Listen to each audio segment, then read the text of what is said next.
Hey guys, Mirgonar here, back with another video.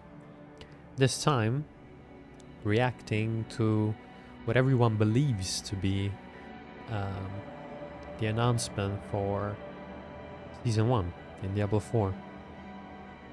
The reason everybody believes this is gonna be the announcement for Season 1 is that, first of all, it's a developer update. They promised us it would come. The season was promised to arrive around mid-July to end July, so time is about now, and 1 to 2 weeks before release would be a good time to start hyping it up. No, probably. And also they just released today a very short video on Twitter where they were basically showing the map of Sanctuary being taken over by this black cloud, which most people think will have something to do with the Season 1 update. It says corruption is spreading, so I guess we'll see maybe something to do with corruption, I don't know. Anyway, I was here waiting for the stream to begin, and I already saw that they're probably gonna be late. Oh! Hello. There it is. That's it? That's how you open? Hello. I'm going to do that every Well, single hi time. there. Hello. Welcome to finally here, guys. another Diablo It's happening. developer update live stream. My name is Adam Fletcher. I am the community director for the Diablo franchise. We've got some wonderful people here. We just have Rod. Yeah, well, Rod. I'm not part of the wonderful crew, I guess. Yeah. He decided to insert himself as of yesterday, so... What is the power? If you have power, you should use it whenever possible, and I've decided to. So we have Rod here, who is, of course, the general manager of the Diablo Universe? family, universe. Yeah. I guess that's the best way. All to say it. things Diablo. Can't use the word franchise. Pierre's not here now. Some usual banter. I guess the guys are pretty stressed. Chris Leal. If not Lead UX stressed, they designer must on be at Immortal. least a little And bit like Ryan Quinn. excited for I it. am senior narrative designer on Immortal. They probably So, know. we are actually starting off today's show with some Diablo Immortal That conversations. everyone is just sitting here. Also, I do want to mention we're Anxiously using new waiting. fancy mics today. We've been, Somebody we've been ring the joking doorbell. around, and I Be call right them back. the Britney Spears mic. Right. Rod calls them the Janet Jackson mic. Miss Jackson, if you're nasty. Jackson. There It's you because go. I'm older. Rod, but is not wearing one I of refuse. them. It doesn't take a genius to see the size of my head, and the ability to put that little wire around this size of noggin is impossible. So therefore, I've passed. Disappointing. But he does have a I very am. good impression of Britney Spears. I am not doing it now. I am. Me and Kama have a friend over maybe from we can get Amsterdam. I'll knot my shirt later. It'll be good. Maybe we can get So it I had out to of open him up. during Q&A. You'll Someone likely asked see that her. question in Twitch chat. We'll make sure to bring that up during Q&A. Great. And there you go. You're just on the spot and you have to answer it. So I think it's important that, like, last time you clarified what we were doing was the campfire, which is more of a casual, we're just kind of giving updates. You know, we just want to be able to talk to the community. Yes. This is more of a developer stream, so it's a bit more official. Yes. But one of the things we wanted to recognize too is that, like, as a family of games, there's lots of cool stuff happening within in Diablo, and so we don't always want to just be focused on just D4. We want, anytime there's something big or really interesting happening within Diablo, we want to be able to talk about it. You know, I could imagine we're going to have a Season 29 conversation for Diablo 3 at some point in the future. And so one of the things we're going to look at, to do today was You not are just talk officially about, on camera, We yeah. are definitely going to talk about Season 1 on Diablo 4. And for some reason, Adam has structured this to be as Sure, tantric you'll as likely hear possible. me We'll get there. talk Trust us. nonsense. But it's going to take a minute. So, but what Shouldn't we take really long. want to look at as well Maybe we is we can want eat to talk something about after. a little bit. We're going to talk a little bit about what's the preseason before we go into Season 1. We're going to talk about what's going on with D4 today, because we actually have some news about today. Another tease, didn't mean that. And Tantric. and then we want to talk a little bit about Diablo Immortal, because something pretty incredible is happening in Diablo Immortal, which is in nearly a decade, we're having our first new Diablo character class is being revealed. And we wanted to reveal it here on this stream. So, you know, one of the great things about Blizzard is the Blizzard already SFD team, story and franchise. Off-balling us with the Diablo Immortal Blizzard bullshit. video and everything that they do around cinematics. And we thought, how could we introduce a new character class without having a kick-ass video to go with it? So without further ado, may we present to you the new Diablo character class coming to Diablo Immortal very, very soon.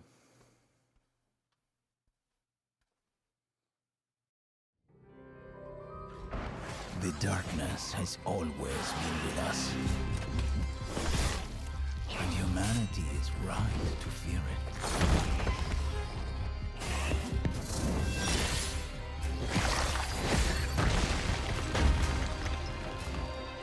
The darkness wants to consume you and all you love.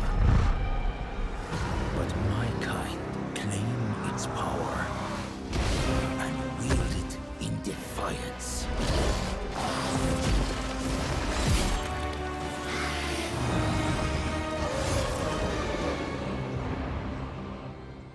Humanity is right to fear the darkness. But I am a blood knight. Kind of giving me a little bit of and a the darkness Devil May Cry vibe with the fears character there.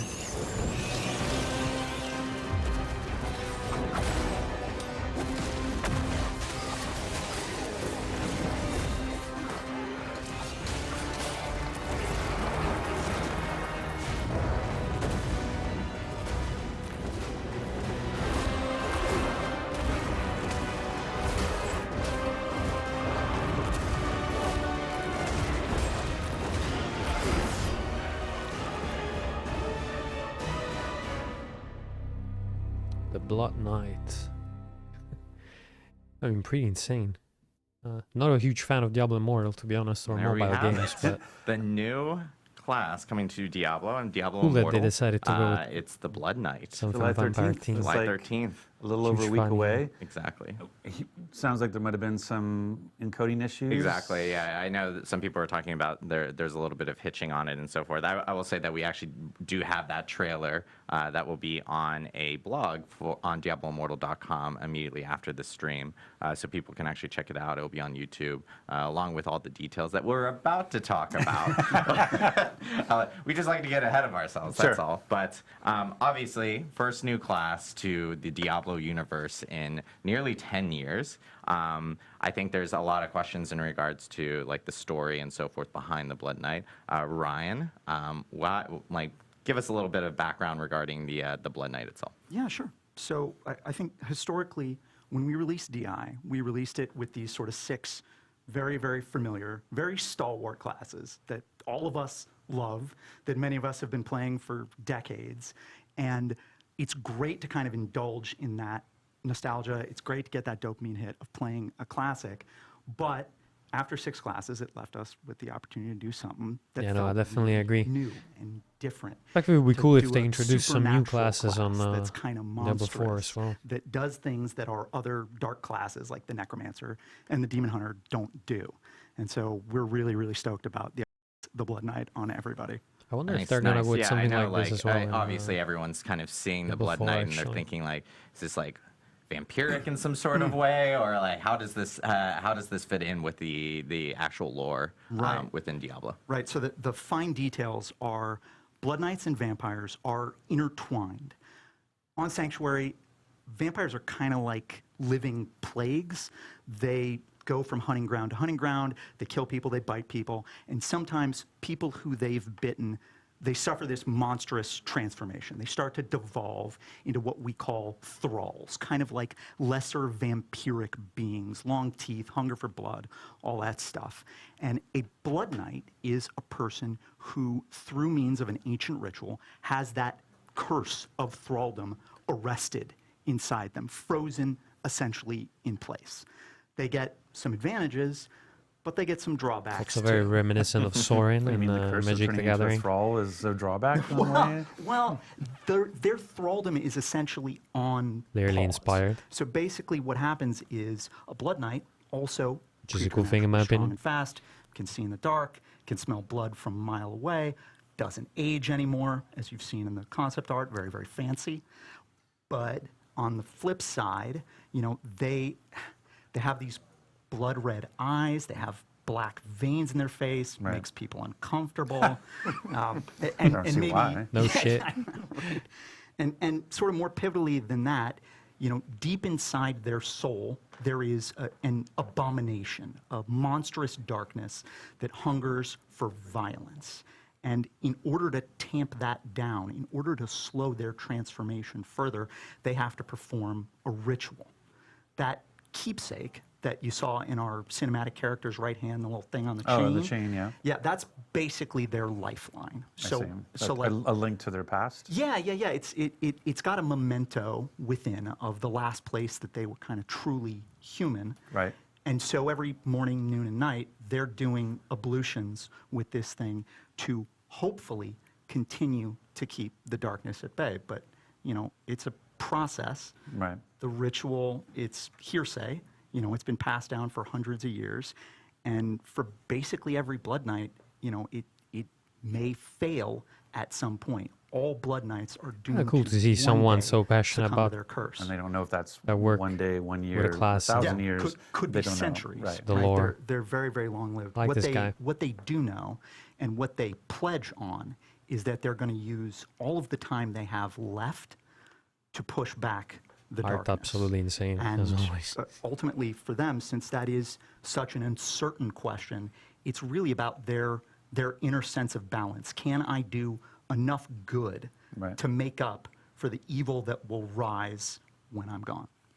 I just wanted to give a shout out because we had the art up there earlier, and that art is gorgeous looking. At the same time, they're very pretty. I've been joking about it. I'm like, oh, look, they're so pretty. Well, if you were going to turn into a monster, you'd want to stop Well, right it's there, funny right? because they're very gorgeous here, and then they turn into the abomination, which is really funny to see. So it's like a complete opposite of what it is. I mean, you mentioned the abomination. I think we saw the Blood Knight turn into this creature during that. So what actually is going on here? Like, this is I guess Chris will talk eventually about how an abomination comes to be, but this is basically them tapping into what's inside them to change form. Yeah, they're letting the curse off the leash just a little bit. It's going to grant them extreme power in the short term. This is the Bruce Banner but- Hulk thing. Yeah, but maybe there's a little anime teardrop there of do I come back from this? Right. Okay, got it. Awesome. Well, I know with the Blood Knight, obviously, it's new class. How does it fit, Chris, into the a gameplay style? What if you're playing a Blood Knight? What can you expect the style to be as a person that's actually jumping into Diablo? Yeah, so the Blood Knight is actually a melee hybrid class, meaning there's tons of up-close combat with polearms.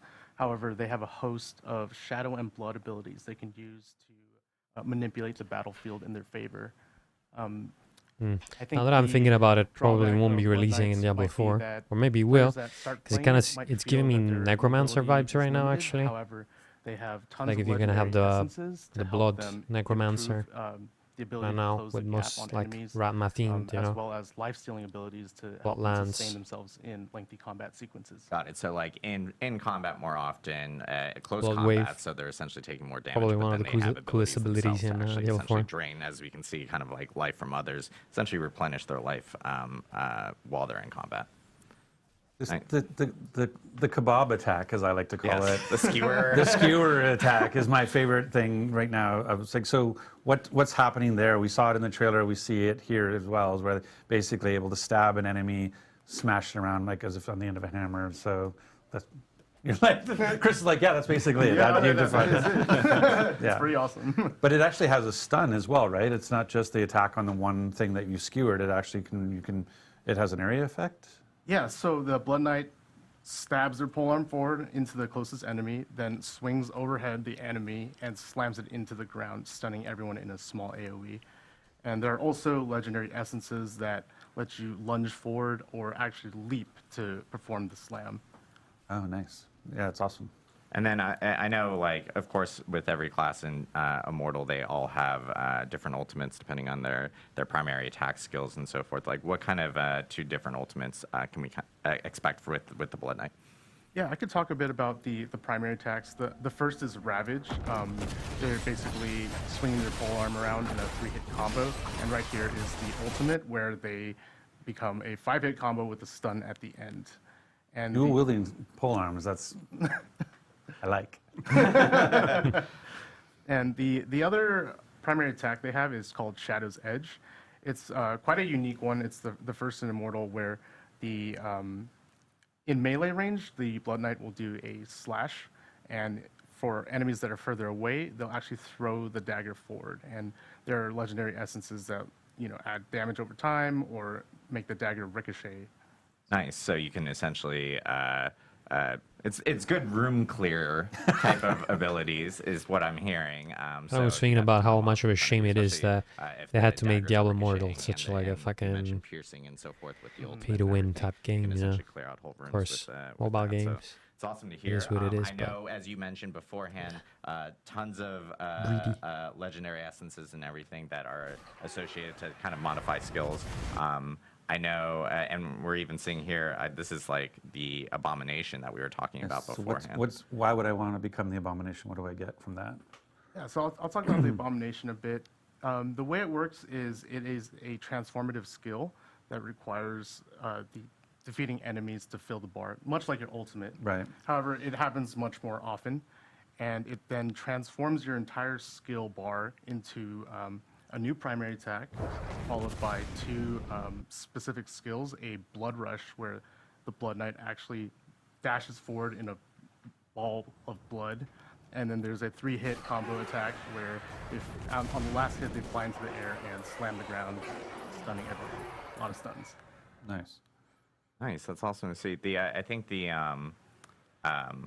with this update that's coming out on the 13th and the Blood Knight itself, and there are like even other components and that are kind of going to be coming with this actual update. Do you guys have any like additional information on? Well, there's ways to play it, right? Like, Yeah. so the things that's really interesting. Like, this is, I think, having a new character class introduced on basically the anniversary of Diablo Immortal is really exciting. Like, it's a great way to celebrate 1 year that Immortal has been at. It's hard to believe it's already been a year. It's crazy. But so having a new character, but I've been like a whirlwind barbarian for a year now, and loving that. And so now I'm going to obviously, well, one of the great things about Immortal is that you can class change. So I can take my Paragon 500 Barbarian. I know that's not high. Thank you very much. I can take my Paragon 500 Barbarian and turn it into a Blood Knight. Yes. Like, 'cause there's basically 3 ways. We have the player who's been playing for a year, like myself. We have the new player, and we have the test driver. Right, is the way to think about that. So maybe you can go through that. Yeah, totally. So if you're brand new to Immortal and have never played before, you can play the Blood Knight right out of the gate, create a new character completely free, and start with the main story complete with custom Blood Knight VO lines for all of the main quests. And for players like Rod, who have been playing for a while and want to convert to this class, I'm happy to say that we've made some major improvements to class change. Strength and Intelligence will now convert properly. I know, it's a huge request that a lot of people are asking for, yes. Yes, it's going to be great. And also, players will be able to, during the event, change to the Blood Knight on a one-day cooldown and also revert back infinitely. So if you decide you don't like playing the Blood Knight, you can revert the day of. Or if you want to try it again tomorrow, you can go ahead and change back to the Blood Knight. Nice. It's kind of cool. And lastly, I want to talk about the Crimson Plane event. So for Immortal players that are familiar with Fractured Plane, there will be a special Crimson Plane event where there'll be... So I think a lot maybe don't know what Fractured Plane. So maybe just This what's kind of the in and out 5-second vampire version of thing what is kind of Fractured reminds Plane? me a little bit So of Fractured Plane is ESO, basically a roguelike where inside of Immortal, basically where you you're can able become a to vampire, try out and that's all the considered skills and like just a abilities and curse. build towards, So you can level up the skills, you 15 can get everything in levels the of bar, different enemies just to try and out become different a skills. vampire. You But basically start if with you a don't want it fresh anymore, class, and you so can you're kind of taking your just character, like, I have a revert it very back. specific build It's with kinda very cool. specific gear. But if I Not that wanted to this go is play exactly Fractured like Plane, that, it's, but I oh, like you're the idea barbarian, of here's some a random class skills, being almost like see an how far you can add-on, get with this, and the you build game, up your gear and stuff like as you're rather an playing addiction. through this roguelike experience. Ad- Yeah. Exactly. An addition, And so now for not an the addiction, Blood Knight introduction, you've created Crimson rather Plane, than which is a a version just of a the class. same experience to go and test drive all the different Blood Knight skills. Exactly. So you'll be able to try out different skills and legendary essences without actually committing to changing to the class. So just try it out, see if you like it, and if you do, there's always class change available. Nice. Nice. That's awesome to hear. So we have, and we have other things like I mentioned that are coming in this actual update. I know that for any new player that's coming in, of course, they can create a Blood Knight. Customization is not that bad in Diablo Immortal, though, I and gotta it's say. completely free. And then, of course, any existing character can do class changes if they want, or they can create a new character if they would like to do it that way as well. But I know we have like a new legendary gem that's going to be coming in this actual update as well.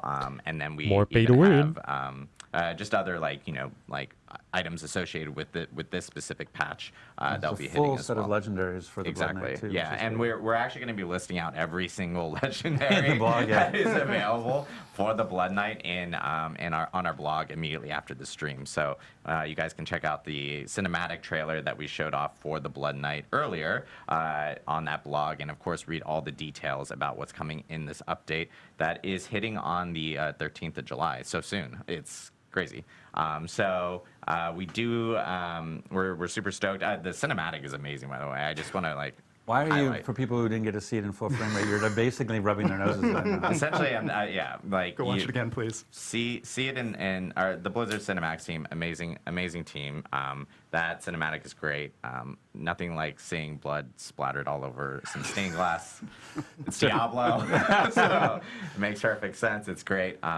But we are super stoked. So yeah, July 13th is when it's going to be coming out. And then, of course, again, check DiabloImmortal.com immediately after the stream. We'll have a blog up there for people to check out all the details. Congratulations, guys, on the Yep. year. It's been an amazing year for Immortal. And I think people who maybe tried it at launch and haven't gone back to take a look at it, like basically every quarter we do major updates and really change the game. So the ability to craft set items, the ability to take your duplicate legendaries and turn that into a currency so that you can make your current legend stronger, and the way that you do dungeons now, like and the tower, the clan play, like there's just so much else going on. So it's a free-to-play game. If you want to go check it out just to see all the changes, like I said, there's been in a year. It's a completely different game in the sense of the different ways that you can approach the content, which is exciting. But hearing the fact that you fully recorded all VO for the Blood Knight for the campaign, I think it'll be exciting to go back and start over. Yeah, it's about 2,000 lines in total. We've got a pair of really, really awesome voice actors, Abby Trott and Ben Prendergast. Absolutely killed it as the Blood Knight. It's just pure haughtiness and bloodlust and action all the way through. They've got some interesting takes on I was going to say the name of the villain, our Act 3 villain in Darkwood. Some interesting perspectives there. But yeah, I don't think there's ever really been a better time to re-roll, to start a new run through the main story. Awesome. Well, thank you guys very much, and congratulations. Thanks so much. thank you. All right. We're stoked. On to Diablo 4, And we're hopefully. going to be now switching over to D4 content. We're actually going to take like a really short break because we got to swap people in. This room is only so big, and we also need mics off of people and everything. But we're going to be swapping in into our Diablo 4 segment. So we'll see you here in a minute or so.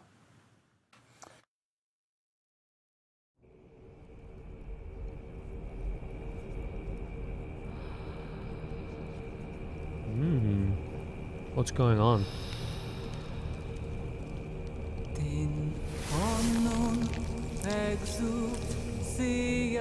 We know this one already.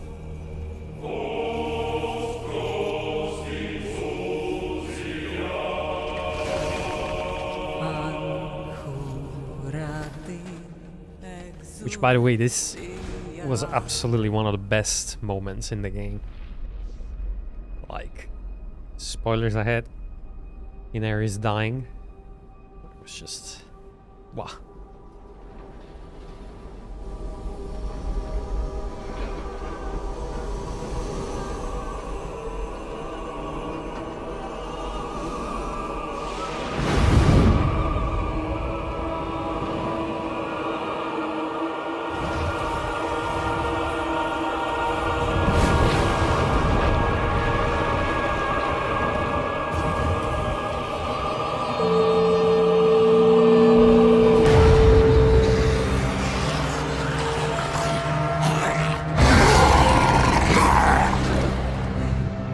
May we fight true in his holy name.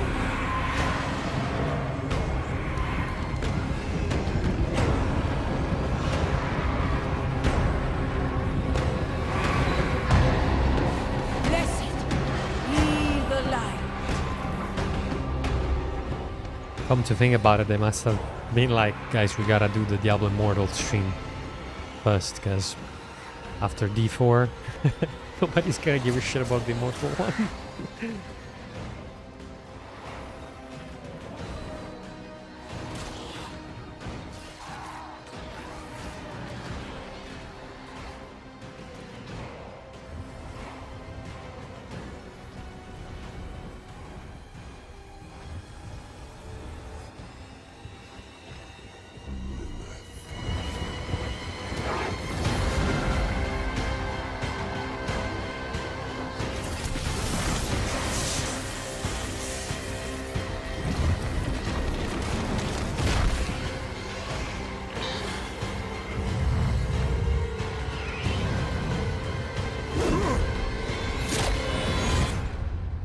I have returned to hell for you.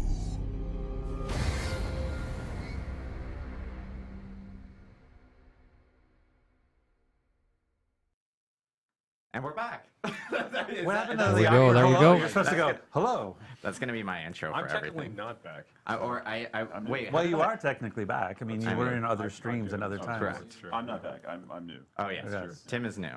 Tim also has the best voice in the world. Yeah. Wow. So really nice. Tim is just going to talk for the rest of the stream. Wow, okay. And- I didn't prepare for that at all. Surprise. Maybe you should actually introduce people? Yes, or- I will introduce people.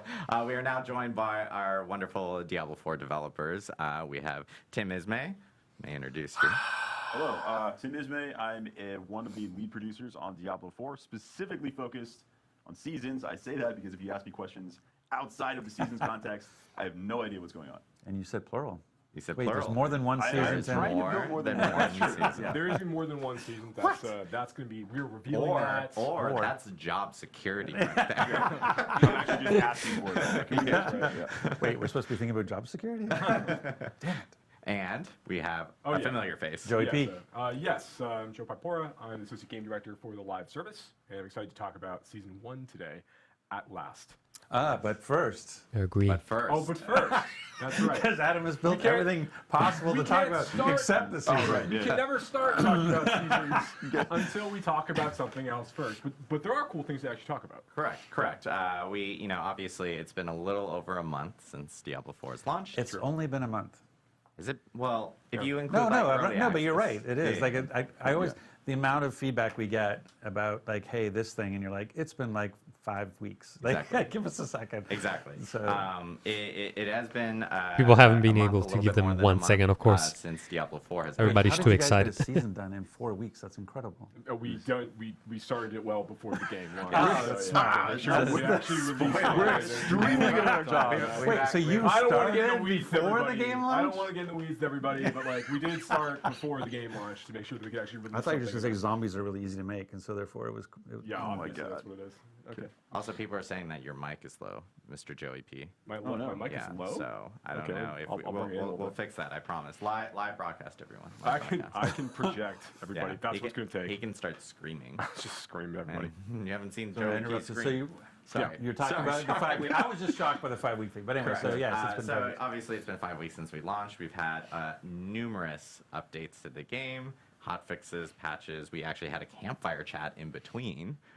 Where we talked about even a big update that was coming before season 1. 13-page. Yes, patch 13 notes? page. Which people are like, well, that must have been like 14.5, double spaced. And I'm like, maybe it was. But it still was very big. It was like 11 pages and went on the actual site. But we've addressed a lot of feedback and everything related to the game. We still have more feedback that we're actually going to be addressing. And I will say that later this afternoon, there is going to be another patch, climb patch. Surprise, spoilers, or Yo.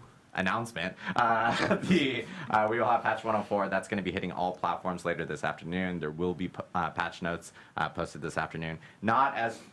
Very much not as chonky as 103, but it does address additional feedback and issues that people have been reporting over to us. Unbelievable. In You got actual one? patch notes. Come on, put you on the spot. Although- funny enough, I actually I kind of doubt it's going to be gems, like I don't think you can say that 1.04 is coming this afternoon. gem I'm not giving an tabs or example stash of space. something I don't we're know. fixing in 1.04. I know that We'll they see. are actually doing a gameplay fix in regards to, or a gameplay adjustment to Helltide chests, so that Helltide chests will now actually drop unique items. Yeah, have the chance to drop unique items, but yes. Sorry. Unbelievable.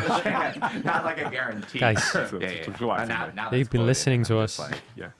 but, So that's, Can't believe it. That's, okay, What's that's so happening? Stupid for me as the GM to go like, I thought they already could drop uniques with Helltide chests, so I was mistaken there. Yeah. It's so there are some content types that the rewards are not dropping like unique items from it. So like Whisper bounty caches, for example, don't have a chance to drop unique items when you turn in for those. Didn't know that either. Yeah, but I think that there's opportunities for us to continue to like try to expose this more as we talk about these things moving forward. But yeah, this is an opportunity now. We want to make sure that when players are trying to target farm for certain kinds of uniques for their builds they need to grab in order to bring those things online, that those Whisper caches really can be used as a way to or not Whisper caches, the tortured gifts you can get from the Helltides events. Those are really good opportunities to go and try to go for those. And that's this afternoon. So once 104 goes out, once your uniques can drop in. That's Helltide right. chests. That's right. That's this afternoon. Yep, and I will say, like, we've been getting, like we've mentioned, I think, many times already in this stream, we have been getting a lot of feedback related to bugs, issues, or even just, like, general gameplay feedback, and it's something that the team has been reading through and getting through, and those are things that, you know, obviously, we're addressing as we get through all these different updates in the future and everything. We're building a big backlog. Like, this is the thing, I was making the joke about they started before, like, seasons started before we launched, just to try to set expectations. Like, we're moving as fast as we can, but we have to move also safely, because if we move too fast, we can kind of vibrate the game out of stability. And so we're trying to be as reactive as we can, but in a safe way, and knowing we have a large backlog of season 1 was already well in flight, and season 2 is also very much well in flight. And so we're trying to make those adjustments. So we hear the feedback, so please don't take the lack of instantaneous response as in we don't hear you. We hear you. We hear about, I want to lock my inventory. We hear you about all the different types of things that you're giving us feedback on, and we appreciate that feedback, and we're doing our best to address it as quickly and as safely as possible. So, so just trying to manage expectations that sometimes it might feel, but again, it's Thanks, only guys. 5 weeks. This is a game. I feel like this one of the first times ever that support for years to come. This is a they've been foundation so nice of, about it. You know, we said the launch was the beginning, not the end, and so we're I going to be guess continuing. they to learned many something seasons over the last into years. expansions and what have you, and so One too many please, shit shows, just I allow think. us some time to catch up and work through our backlog to get to those items that we know Anyway, you care let's about. give them a And little I bit do of wanna note that we're, benefit we of were the in doubt. Preseason, we were obviously Maybe this shooting time. out a lot of updates really quickly, and this is something we talked about a little bit on the campfire chat. But we are going to get into a more systematic way of being able to update the game, so it's not just going to be like ad hoc. Hey, guess what? A new client patch type of thing, unless there's an emergency. But yeah, people start to find a more some familiarity with how we actually update the game around seasons and client patches that may occur, whether they are in between or only on seasons and so forth. So we'll have that actually communicated out, and people then know what to expect going forward when we do have different updates or different patches that actually do Yeah, hit the game. I think it's really important that we have now talked about things we did in the preseason. We've made a number of changes on the balance side. We've responded to a lot of player feedback. We've got 1.04 coming out later on this afternoon. But Adam, what do the people want to hear about? Zombies! Talking about season 1. So we're actually now going to talk about, no, I'm just kidding. But we do want to talk about season 1. Season 1 is coming, and we actually have a really cool trailer to show off before Give it to us. we jump into it. So Now. hit it, Rich and Matt.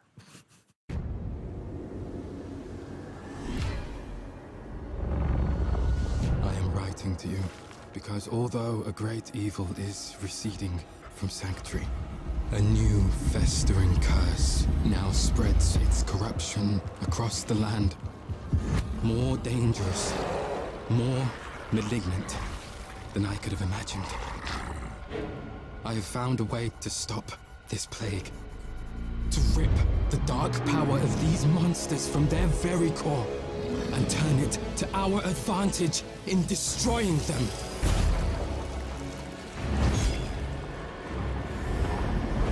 cannot do this alone. My allies have fallen. My strength is dwindling. The malignant are relentless and without mercy. I need help. I need you.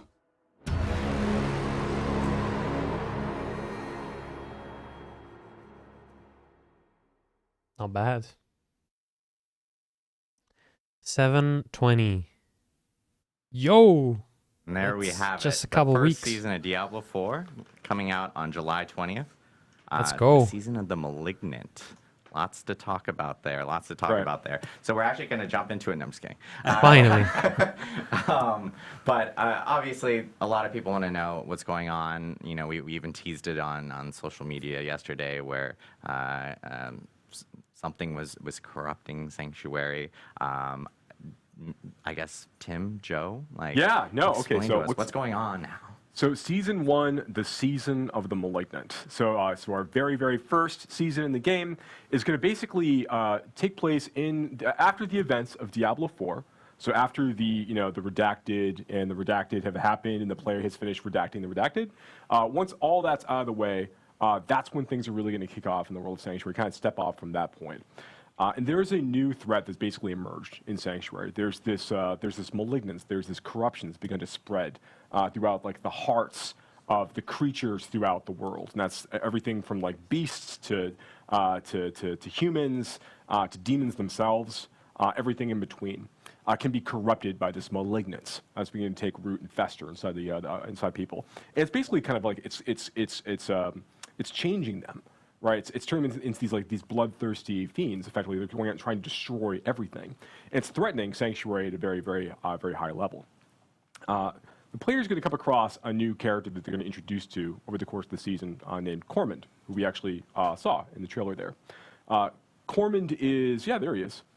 Cormund is an ex member of the Cathedral of Light. He used to be a priest of the Cathedral of Light.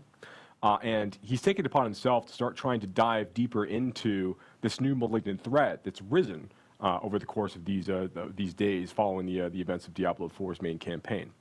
But he's finding himself maybe a little out of his depth. Would you say, Tim? Like, what do you think about Cormund? Yeah, he's trying to fix the problem on his own, and then I think when he's not 100% successful, he comes to the player and says, "Hey, you were really helpful in the past. Could I get a hand from you?" So that's kind of where things start. Yeah, he's very. I think that you'll find like he's a person. Everything in the room is on fire, but he's sitting there like, "I can fix it. You know, we can find a way to solve this, right?"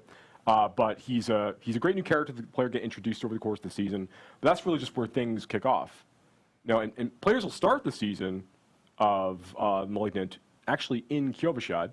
And they're going to gain access to like the beginning of the story of the season pretty much right away. Mm-hmm. You know, so you're able to start off right at level 1, like jumping out of the gate, you're able to start like, following the thread of this new season storyline. This is another thing that people were scared of. Transition from like, oh, do we have to Eternal Realm into the season afterwards? We're going to get through the season. Is it going to be only content for I know people after are really level curious 50 or before? What happens to my current character? Kryptonite starts at level 1. But we'll get to that after we get. Give me overall like big PoE vibes for sure. So that's the kind of like the high level like what's happening in the world of Sanctuary. Theme, right? That's the theme. We have a seasonal theme with a seasonal story, but like what about the mechanic? On top of the theme, there's usually the seasonal mechanics. So what's the mechanics that we're looking at? We're trying to add more stuff to seasons that appeal to everything that a player does in Diablo 4. So we are adding story, the elements of what you're going to find out about what is actually happening to Sanctuary, but then we want things that are new challenges for the player, things that you can fight that maybe you haven't fought before, as well as new powers, things that you can build your character in a different way, a different direction than maybe you did in any previous season, or in this case, in which is another thing we were asking. Pre-season when you had just the Eternal Realm. So hitting all of those notes, we're starting with a mechanic around the threat. So what is the threat? The Malignant. We've been talking about it a lot. Where does the Malignant actually show up? That actually shows up throughout the entire game. Yep. When you're playing in the world of Sanctuary, anytime you encounter any elite monster, there's a chance that it will spawn as a malignant version of that monster. So that malignant version is going to have these growths on it and some additional power. After you kill it, a heart will actually appear, the exposed malignant heart that was causing this. If you then interact with that heart by using a Cage of Binding, it now starts a ritual where it's pulling all the malignants in and a new, even more powerful version of that elite is spawned. Yep. Why would you want this? How does this help you? Well, if you can manage to beat that even more powerful version where you see these other minions are now helping it, these other malignant creatures, now it drops the caged heart. You've actually put all of that malignant power into this cage that is an item that you can use that is kind of like a gem. It's like a gem in the sense that you can socket it into gear. It is very much not like a gem in the sense that it has an enormous amount of power.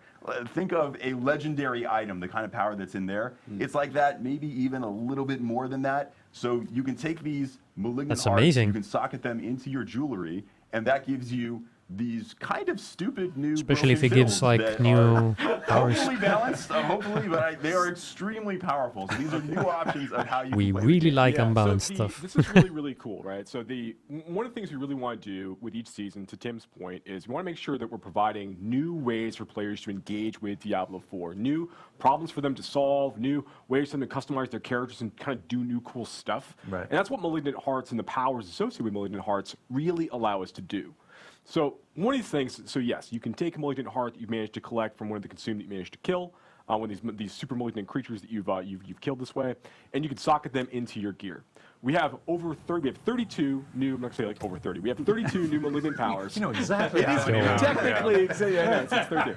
So we have 32 new malignant powers are going out this way. These are new legendary power-like abilities. You can see this one here: critical strikes, electrically charged creatures for a set amount of damage. So these like there's a lot of really powerful things like this that you'll be able to kind of like interact with over the course of time.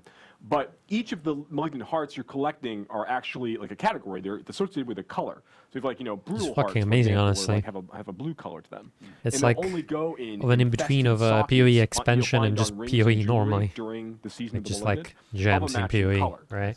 So when you're hunting for when you're finding Putting new gem amulets into and your rings or gear gambling to at the add a power. like the Opal's vendor, whatever it is you want to do, you're kind of looking for specific socket colors. Or if you're getting a unique ring from the new Helltide chest rewards as you're playing from the one. Although I'm not sure that I Yeah, understand if you can Mother's Embrace 'cause you need put another more Mother's of one, Embrace, like, more than yes, one of absolutely, these yeah. One will never do. into your But- sockets, but or what's just. interesting, like with the. I mean, it so seems like you can there's only three use different one up types of until now, colored but sockets, yes. let's There's see. 3 different types of colored sockets, but there's 4 different types of malignant hearts. Ah, there you Go go. on. Well, okay, I guess I will. So the last malignant heart type is called basically a raffle. It's an extremely powerful malignant heart type. They're very, very rare to find.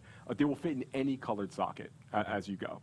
You and have you kind of colors. want a combination of all of these. So even though Yo. the raffles are pretty strong, you really Guys only at Blizzard probably been playing have, like, 1 or 2 PoE. days based on what you might actually need for your build, over the course of time.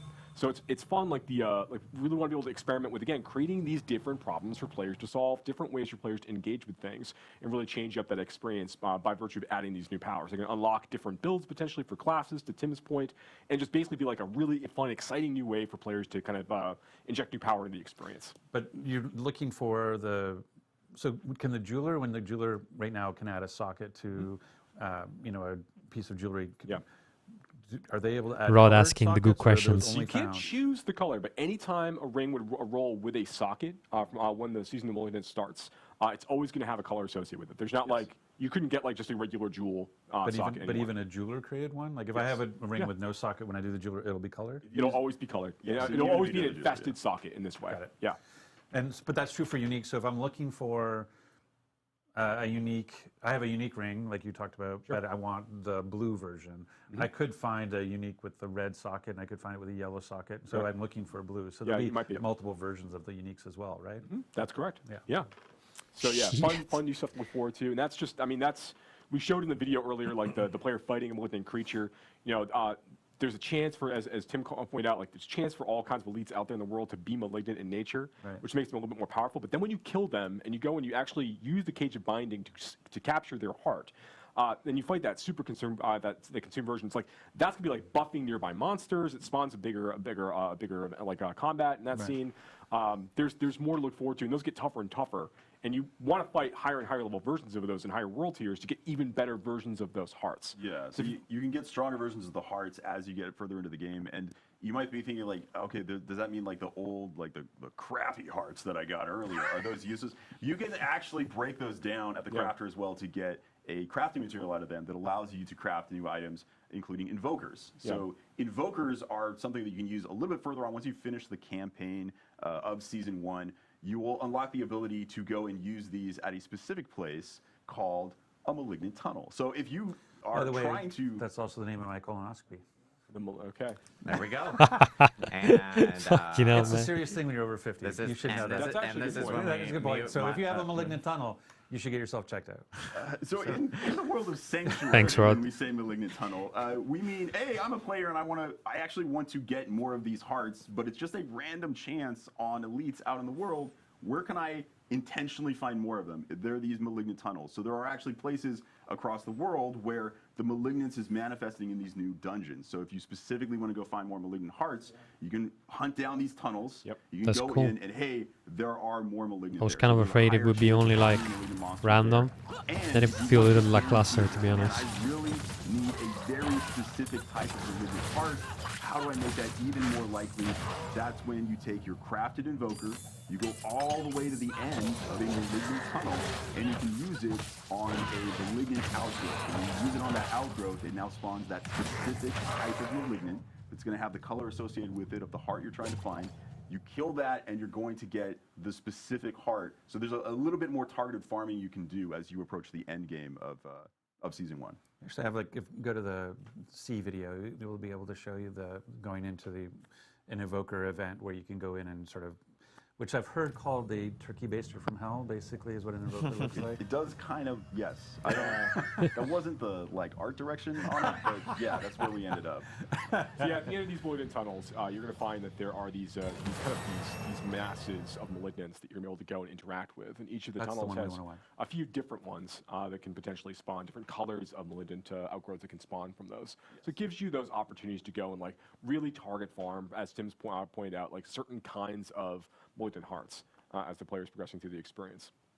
Yeah. So when we show, like we were just showing it, you went. Technical Yeah, show the one issues. you were just showing, because that was Okay. the invoker event. So basically, there's a growth. You get to There the you end of the tunnel. There's you're able to basically, essentially, you're requesting a monster of a particular color. Yes, you're saying like, I want a blue heart, a chance to get a blue heart by trying to defeat the blue monster. Yes. That's right, and some of these, are, like particularly later on in the experience, like the most powerful hearts you can get are going to be. So if I understand, the blue heart will be dropping the blue gems. We're going to go and interact with. Oh. So yeah, something we're very excited You about. kind of have a basically degree of use invoker choice on the- which ones you're the- gonna get in the end. One of the pods. That's right. Yeah, the Sound bad. outgrowth from this malignant mass. Which Good. then, which then creates a blue monster for you to go fight. You have to take that down, which will then. So does this one go through the same mechanic where I have to kill it, try to capture heart to kill Yeah, that harder thing? when this thing pops up after you kill this one, you don't actually have to capture it. You're fighting the powerful version of it like immediately. That's what I was asking. Yeah, so you don't have to do the 1-2. That's right. Got it. So that's nice. So it's kind of a little like the sigil crafting, where you basically, I've got a bunch of stuff I'm not using right now.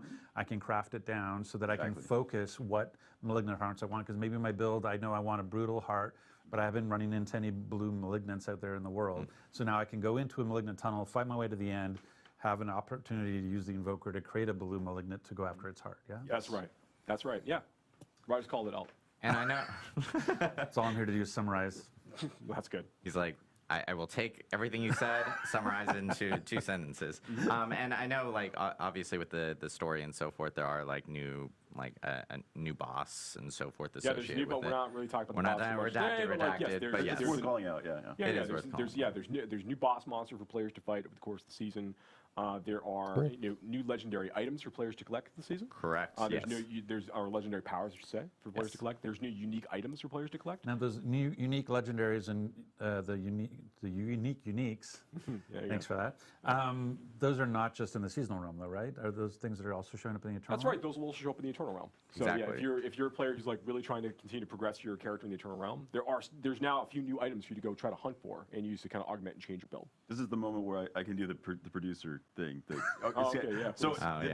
you probably saw before on the screen when we looked at the cinematic, it was awesome. And we said July 20th. Oh my God, there it is, the day it's coming out. We are actually putting out the patch a little bit earlier. So just for awareness, so everyone knows, You're going to see your game patching on July 18th. That's great. All of the stuff. And we got a coming couple you of days that is to going try turn some on of the on new July items 20th. if they drop. Changes, the of new course. items. Yeah. Yeah. So July 18th is Good. actually anything that shows up on the Eternal Realm is there right away. If you just want to continue playing the game as normal on your existing characters or a new Eternal character if you want, July 18th, the new Legendaries and Uniques that they were just talking about will be available to you on the Eternal Realm, as well as any other improvements, balance changes, rewards changes that we've made. Those will be there right away on July 18th. July 20th, the season turns on. You can now create seasonal characters. I think it's like going back to managing expectations. I think one of the things we've been trying to be really clear about with Seasons is that it is not a continuation of the main campaign storyline. Like we've been trying to use phrases like it's a new quest line. Working with Corman to solve the Malignant is a big, is obviously the journey you're on, but it's not about the Anarius Lilith I journey. think right It's now not Rod the is same story. It's sort referring of a to the big side story stir up in the inside community. the open world.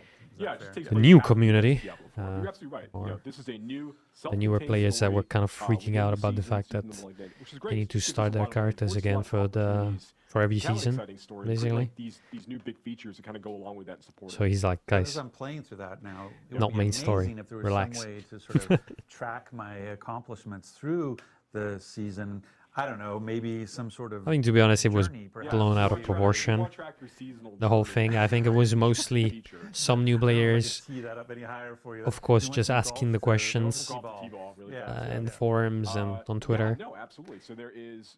This is Well, for obviously just with season 1, where we're going to bring out the season journey feature, which I know we talked about. 500 about players before, asking, but stuff I like guess that. it's worth maybe I don't calling out and think it maybe a little bit more clarity. Hey, look, was as big of a deal. It's this, but without redacted. All Oh, right Luke, now. That's right. Yeah. the battle So pass. yeah, so this No is- top secret. Yeah, so this is the battle pass introducing as part of season 1, and then going into here you'll see the season journey, and again, so the season journey is separated into 7 chapters, and like these major chapters. This is Each very of those reminiscent of chapters has a Diablo 3 number of actually, objectives with the inside, different each of them objectives. in order to allow you to progress that chapter. It's kind of cool. I like To do that. all of them?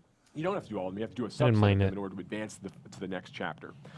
So I think it's really cool. So like objective to objective, you're going to be earning favor drops, which can be used to fuel your battle pass, which we'll talk about a little bit more in a minute. Yeah. But you're also, for your chapter completion moments, you're getting big drops of that favor that's going to be used like an experience point value for your battle pass. But you're also going to be getting some like item rewards, and importantly, you're going to be unlocking new legendary aspects, ones that you can't normally get through the Codex of Power, through like dungeon completion, and also many of our new legendary aspects we're adding in the season. If you're playing in the seasonal realm, you can collect that for your Codex of Power by going to the season Complete journey. a seller. So it's a great way for you to introduce yourself to some of these new things as you're kind of playing through. Well, at Yeah, least there's a I reason love to this. do Like, one One now. of the things that's hard about, for people who know Diablo 3 and its sort of journey, Hold on, wait. Do you love this? I love this. Oh, that actually feels really good to hear. I love this.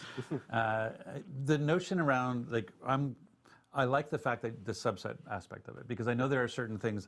I'll pick a stupid example. It's like maybe I hate sellers for some reason. I'm a seller hater. Ah, there you go. And He's so saying I the never want same. to complete a seller. Then the fact that I can advance chapter 1 to go to chapter 2 without ever doing what lurks below, I think that's great, because that's like I find you get into situations. I have other games where they're like, you must do this thing that you really don't want to do in order to progress, and the fact that I don't have to do that here, that I can choose a subset of things to continue my progress, I think is really smart.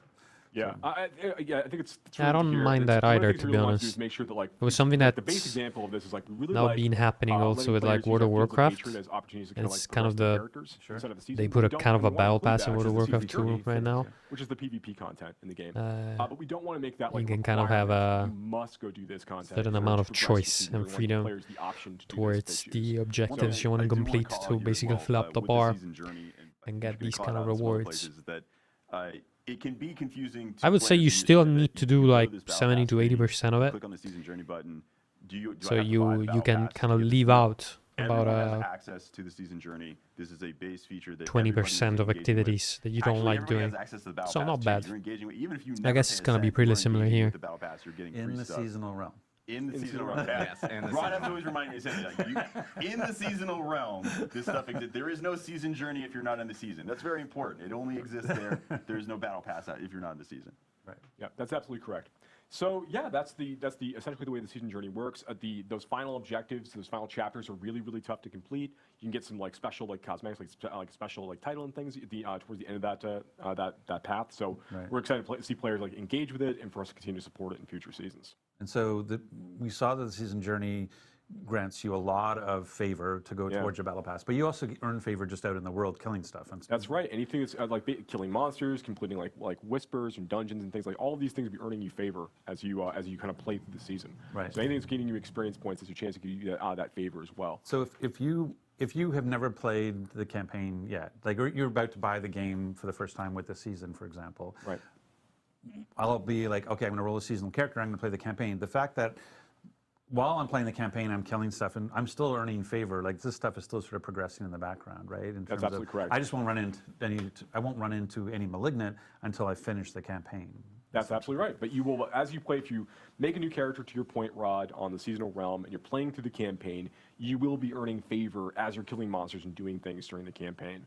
But a lot of those, and you can also progress your season journey, but some of those objectives might require you to go and interact with season features that aren't available until by the way, I was reading season 1 ends in 102 days. I know we're going to talk about the transition later, but in terms so that's of about 3 months. Getting access to the mechanic, the idea of talking to corpsmen, capturing malignant hearts, having rings with colored socket or jewelry with colored sockets, that stuff all takes place post-campaign. That's correct. And so if you haven't beat the campaign yet, you're not going to run into these seasonal mechanics. Right? Yeah, you won't fight malignant creatures, for example, while you're going through the campaign on the seasonal realm, but you will shortly thereafter. So one of the things you can do, and I know we're going to talk about this, and we keep saying we're going to talk about this, and then we talk about it anyway. But like, so I would say, like, one of the things you can do to get ready for the season is to make sure you finish your campaign playthrough.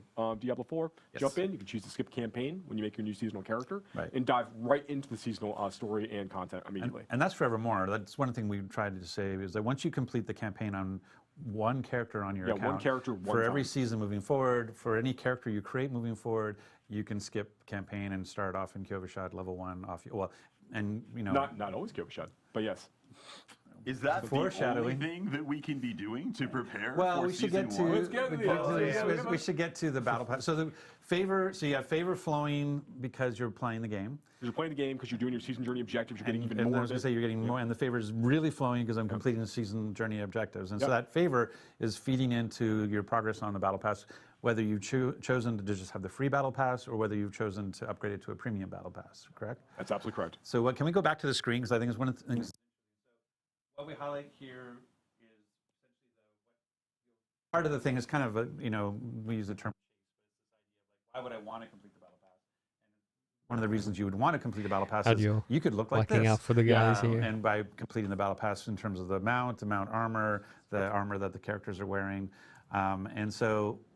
Did you want to talk a little bit about kind of the stuff? I mean, so one of the things that's really cool about a lot of the items in the battle pass, there are these really exciting like armors to chase for the characters.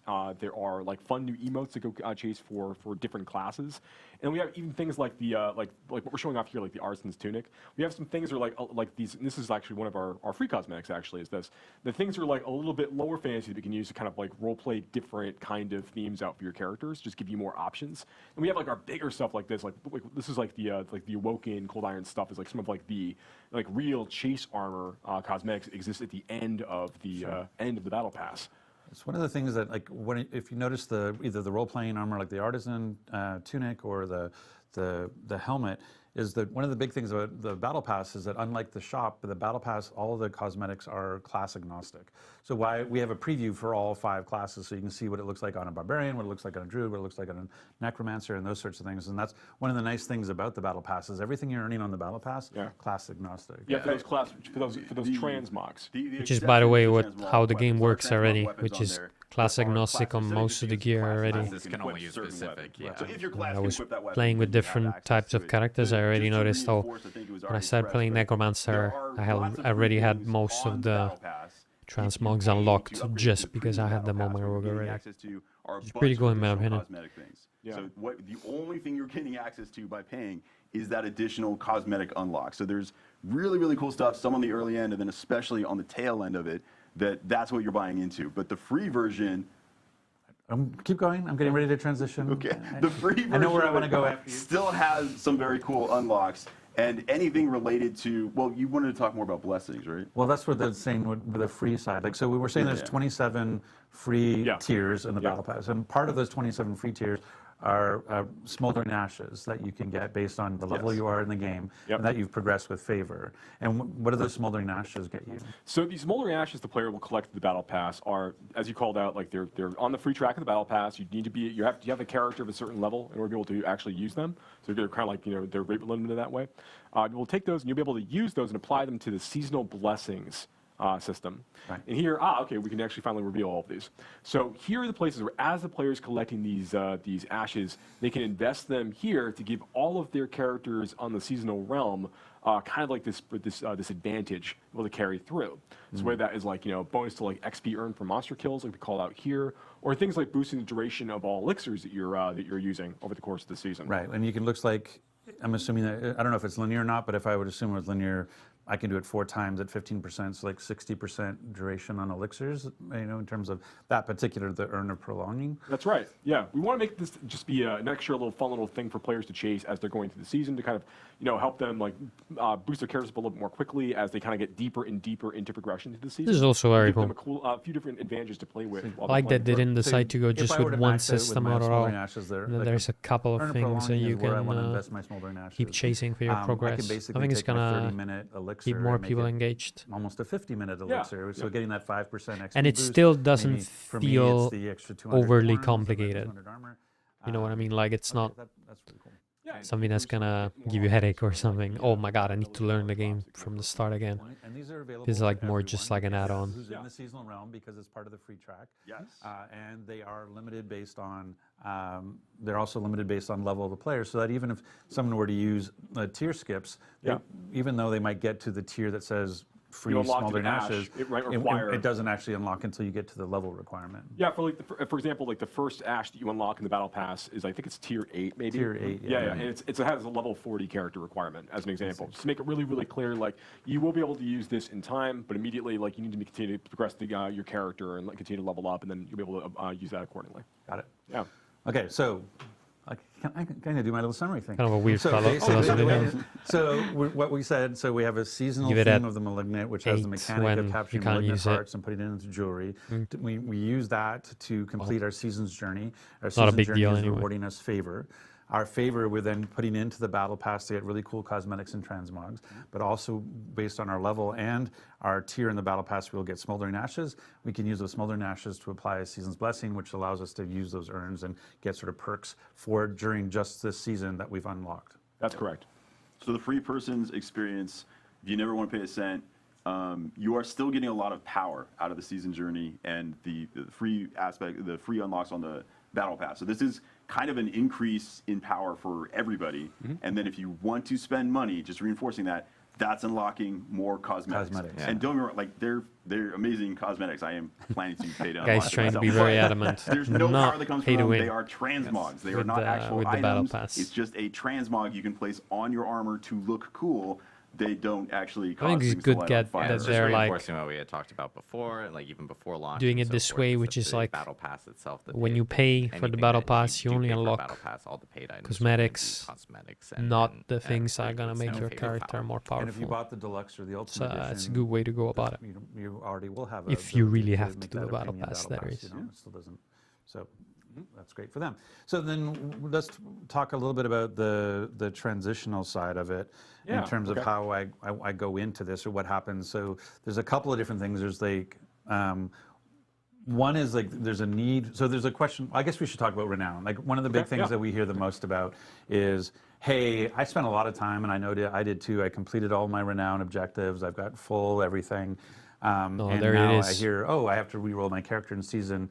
Do I have to go find all the altars of Lilith? Do I have to go all clear the fog of war again? Yeah, so I know we've talked about this in stream before, but it definitely bears repeating. So like when season 1 goes live, players are going to be able to go basically carry over like all of the fog of war that they've cleared. So everything, all the world they've explored on their characters in each of the zones, like in the Fractured Peaks and Scotsland and such, all of that's going to carry over, as well as all of the renown that you have earned from all of that, all of the exploration. So can we bring up the screen? So basically where we see that's areas amazing. discovered. Yeah. Let's say I've actually, okay, well, I mean, I remember we'll that say we're this talking is about this the fog person. of war already. So that right now, wouldn't be they've got there. 30 areas Although at the discovered, beginning, which I is worth think it was 150 there. I renown. think they only So addressed what's it gonna happen after is in the community season, being just I'm going to have completely 30 freaking out areas about it. clear inside of Kyrgyzstan. But yeah, I and didn't know will have about the 150 renown, what they were going to do with already in it. the bank.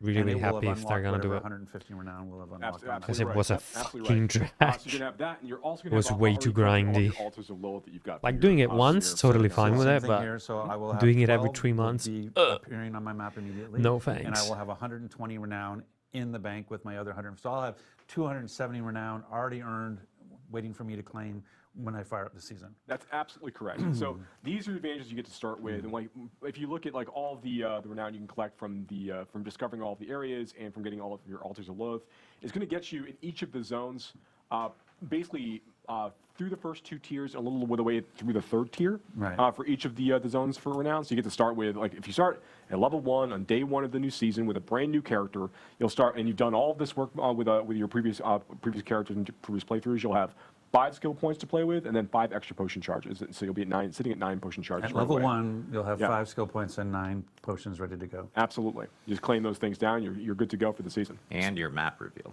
And your map And your reveal. map reveal So that reveal, so yeah. that goes back to what Tim was teeing up earlier. When we think about, hey, I'm excited about the season. I want to prepare for it. I've got, what is it? This is the 6th today?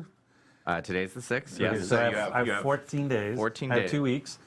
What should I be doing in these next 2 weeks? And Yeah. so one was, I better get the campaign done because I really want to complete the campaign. fight the malignant. But now, like, if you had places to go to, like, dig deep on clearing the fog and dig deep on finding the altars, because those are going to carry into the season. Yeah, all of that stuff will carry over with you. Okay, so then, Tim, Amazing. how do I think about, I've got 5, 6 alts, my characters right now in the Eternal Realm. We're talking about carrying over progress based on how do I ensure that the progress, like the most progress character, it actually impacts my seasonal character? Like, Yeah, Tim, tell us. Yeah, it's a great question.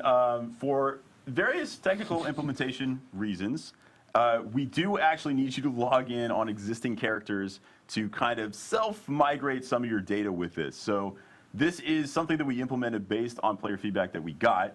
So we put it in as quickly as we could. It is in for Season 1, but what we need you to do, once Season 1 comes out, actually once the patch comes out, you don't even have to wait until July 20th. You can do this on July 18th, which is when the patch goes live. Makes sense. You should log in Especially if with they had to characters implement that it last have minute. the most progress. If you have a single character you played, or if you have one character that, hey, on this one character I unlocked all the altars and cleared all the fog of war, awesome. You just have to log in with that person. When you log in with that character, all of that progress is going to be propagated across your entire account. It'll be saved as, hey, this is just unlocked for your whole account now. At that point, any character you log on, either one of your existing alts or any new character you make in seasons will now have all of that progress. So you have to do it once, but after you've done that, it is now saved to your account. And just to reinforce, the experience you're going to have if you have unlocked all of these things, it takes a little bit of work, but if you've unlocked all of that, when you start that new seasonal character, wow, is that a lot of power. You are going to level pretty fast, because extra 5 skill points, extra 5 potions, you are ridiculously overpowered when you first start playing. Like, that is a lot of extra It power. will accelerate you a little bit as you start. And because that is a big caveat, like we will be reminding everyone. I'm going to be like literally screaming from the rooftops. I know we will be posting it in our patch notes on that come out for the patch on the 18th, just to remind people that yes, log into your characters beforehand. Even if you log in, like if you jump into the season later on, you can log into those characters with the most amount of progress. Well, and so forth. that's the 2 things we should, because there'll probably be questions. But one is, I don't do that for whatever. I go on vacation. I'm not playing. I come back. The season started. I can still log in my Eternal Realm character and have all that progress brought to the season. Yes. Yes. Even after the season started. So it's not like, oh, you only have 18 to 20 to Exactly. get it those 2 days. It's there forever. Functionally, from this point forward, anytime you ever log in on a character, it will just check like, hey, does this character have any progress that's not already credited on your account? Cool, I'm now crediting it to your account. Right. And so and that's for the seasonal. So if I think about the Eternal Realm, like for example, my Necromancer has Really good, everything. I've because got the full what you bar don't of, want to be all happening 5, is somebody not- creating a not new humble character bragging. in the That's a seasonal point event, fact. and like, bragging. Not humble bragging. Absolutely. So for and the then next 5 minutes, we're you gonna talk haven't about done that. let's this talk about how good my trick. You Necromancer is. haven't Now, logged in your what I'll say is existing I have a Eternal sword that Realm has character, not and now had you're the same fucked. level of It's not progress gonna in the load it world. up. So after the But apparently after the that's not how it 18th, works. when I It's log gonna in my just check it out Necro, every time. and all that progress gets put to my account. It's like just like when a I go to check. log in my Sork, next, That's even good. on the Eternal Realm, my Sorc will now Less have problems. all the progress that my Necro Correct. has. Absolutely. That's exactly right. And let's say, like, just to dive really deep into this. So let's say that you've got, I know, you've got two different we characters. should do some sort of you've dev got- stream where we can talk and go deep. That's true, actually, yeah. So let's say you've got like two characters you play. Like one has done everything in the Fractured Peaks, has uncovered everything in the Fractured Peaks, and has uncovered like all the altars level both. You get another character who's gotten everything in Scott's Glen, who's unlocked like all the field, the Fog of War, has found all the altars Lilith. If I log in on my Fractured Peaks character, and just by doing that, all of that credit will now be transferred to my Scott's Glen character. When I log into my Scott's Glen character, all of that credit will be applied to my Fractured Peaks characters. At that point, all of the credit of the progress I made on either of those characters has been propagated to the entirety of my account. Right. So it becomes an and. It's not just like it's and. It's not like the one account that has the most stuff, and then I want to log into that one. No, you want to log into every account that might have like tons of progress if they've made it in different directions. Right. And I think to just again, great that they're let's talk about specifying managing about- expectations. Some of you might be saying like, "Wow, that sounds a little clunky," and I think the point that Tim was trying to make was Does sound a bit clunky. Hey, prior to season 1, we had actually talked about that you wouldn't have any renown progress carryover. You would have to go find the altars of Lilith. You would have to go clear the Fog of War. Like the original plan when launching the game, or prior to launching the game, the original plan that there was no transition of state from the Eternal Realm to Seasonal Realm as part of this. And so hearing the player feedback as we talked about seasons and hearing the response Here is that we got Rod about, being like, you got what, a I have to thankless find all the altars guide. again. What, I have to find the It wasn't clear the map planned. again, and wanting to make sure that we were listening to the players. Yeah. We No, put that's in a good. system that allowed us to do that, but is not the most smoothest, most sophisticated, because we were doing it under very tight time constraints as quickly as possible. Hey, did you want it done? Yeah. Did you want it done? Yeah, we did. I'm just saying, like, that wasn't the design from the start was not to do this, Right. log in a character on the 18th and make it pass. Yeah, That's what we had to do to make it happen for season 1. And this was based off of, obviously player feedback that we've gotten since launch. So this is us implementing it quickly to address, the feedback that you guys have been giving. Yep. And then on top of that, I like a huge But this shout is out really for good. engineers for getting this all I would rather do implemented clunky before, and actually what jump we into the asked season. than It's like the Nightmare Dungeon nothing at all, of teleport. course. Like Exactly. miracles And can also, like I happen was saying very before, it quickly, feels so- great A lot to of know these that actually end up with they've us been going to the listening engineer to and asking how community long it would take feedback to do and it. And the first answer just is to do it implementing right. change First very answer is They very cry. easy. Yeah. quickly And then, for what okay, they well, about their doing it right standards now? are. And always, if you told me you wanted to do this So X overall, months ago, I could have done it win. way easier because we implemented it completely differently. So yeah, we make it work, but sometimes the fact that you have to log in to get the progress propagated, we would have made it a smoother version if we knew months ago. All right, but- look, all right. Like, zoom in on me. Zoom in on me. Come closer. Let's do that. Okay, it's not going to happen. There it is. Okay, yeah, all right. It's a live game. We know we need to it's a live game. We know we are looking at trying to make improvements based on the feedback that we're getting from players. We're playing the game ourselves, and we're kind of seeing how everything is really feeling as it's all coming together with a giant audience of players playing and enjoying the game. We want to make sure that we are making the right changes as quickly as we can for the community. Some of those things are a lot harder than others. But like all the feedback, like Adam, you called out some things really early on at the program, like, we're hearing feedback about, this and this, and like, inventory space. We talked about gems last time and things we want to do there.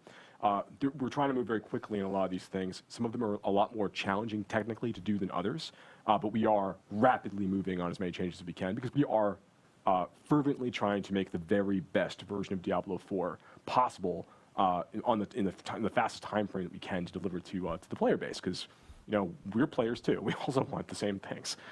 So just know that we're working hard.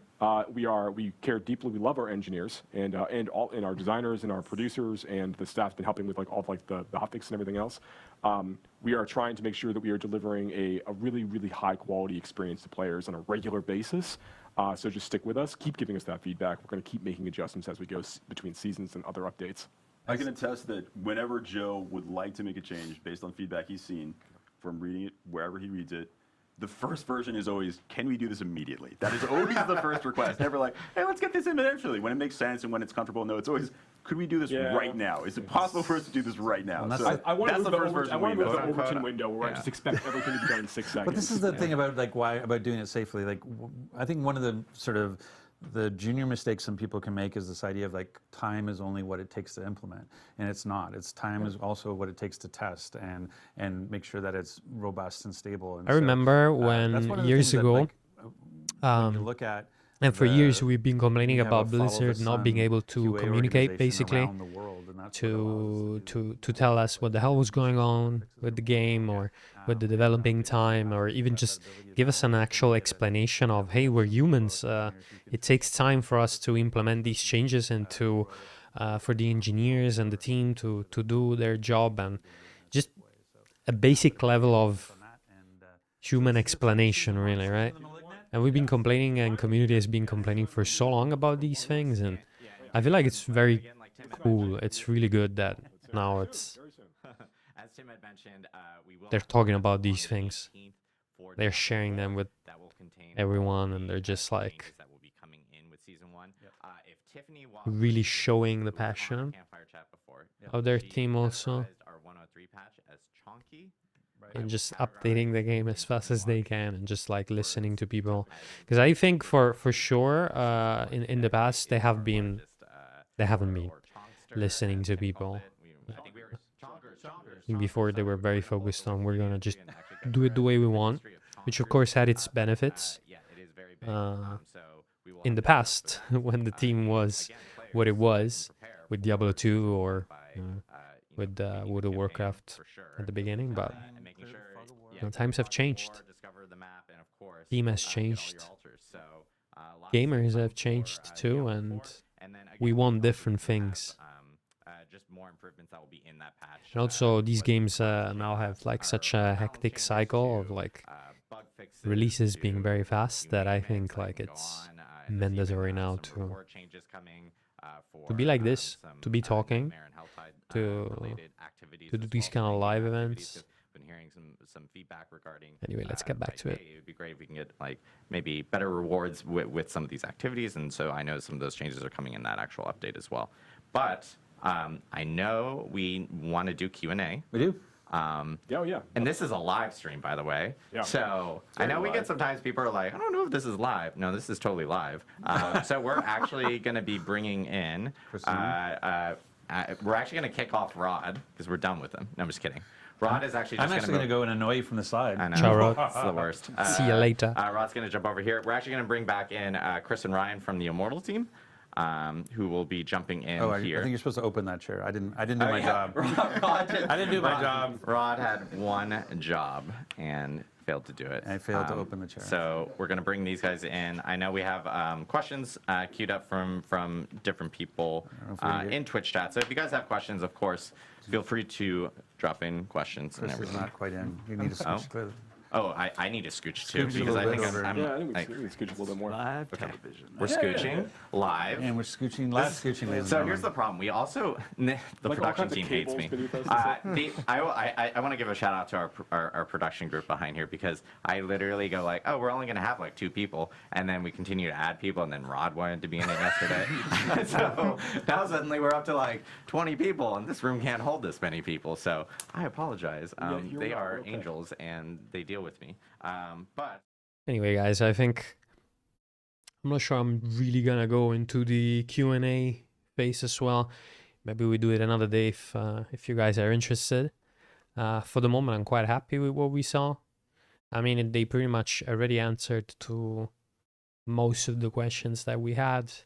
I'm very glad they're implementing Season 1 in this way. I think it's very promising. Content that they have provided seems pretty good. I like the idea of gems, although to be honest, feels a little wonky. The idea that they're kind of like almost copying Path of Exile on that one, but then again, Path of Exile did copy a lot from Diablo. I mean, rather than copy, I would say took inspiration from. So maybe that's the term that we can use. So Path of Exile borrowed from Diablo, and now Diablo borrows from Path of Exile. It's a conversation, I guess. But it's a good one, because I think the system still is going to be different. It is not exactly like Path of Exile. It's not like you have links between the different gems in the gear slots, and these links give you these skills. So overall, Diablo still remains pretty much Diablo. Just borrowed a little bit from that system. I really like the fact that they are different colors. I like the fact that you have a degree of selection that you can do with the gems and the powers that you get. I don't know whether to call them gems or hearts. I'm not sure. I think hearts, that's how they call them. And I like that they work kind of like aspects. I don't know to which extent they're going to work like aspects. We've seen only like one or two powers up until now, but they seemed pretty powerful, especially considering it was a low level character.